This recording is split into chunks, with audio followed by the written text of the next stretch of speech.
C'est important que vous soyez renforcés sur les droits de l'enfant, la promotion de l'enfant, parce que vous êtes un pouvoir non négligeable dans la République. L'information est un besoin irrépréhensible de l'homme. Un monde sans information est comme un monde sans lumière et les journalistes en sont les porteurs.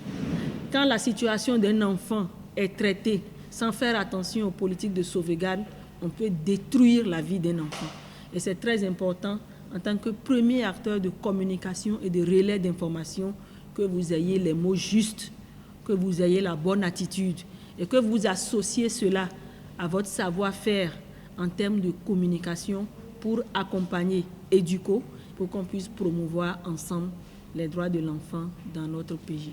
Et pour changer les donnes, EDUCO Bénin a réuni dans la cité des Nanto 24 professionnels des médias autour des idéaux du projet Protection de l'enfant à travers la communication via les médias et le plaidoyer. Durant 2 jours de formation, les communications ont élucidé les incompréhensions des participants sur le projet et sur tous ses aspects. À la fin des échanges, ces hommes et femmes de la plume, du micro et de la caméra ont vu leurs connaissances améliorées sur la sauvegarde. Par le passé, j'aurais beaucoup de choses.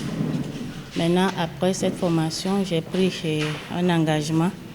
Désormais, je vais me corriger pour pouvoir intégrer dans la vision d'EDUCO, c'est-à-dire protéger désormais les enfants au lieu de les voir souffrir et de ne rien faire. Désormais, je peux dénoncer, je peux aussi protéger. Il y a beaucoup de choses que je ne vais plus faire que je faisais auparavant. Mes impressions sont très bonnes parce que nous sommes venus échanger avec EDUCO Bénin sur le projet de communication via les médias et puis à travers le plaidoyer. Et je pense que c'est un projet qui parle beaucoup plus de la protection et de la promotion des droits de l'enfant. Et ces quelques jours, ces 2 jours, j'allais dire, nous ont permis d'échanger, de passer en revue le cadre juridique des droits de l'enfant, que ce soit au plan international, au plan régional et puis au plan national.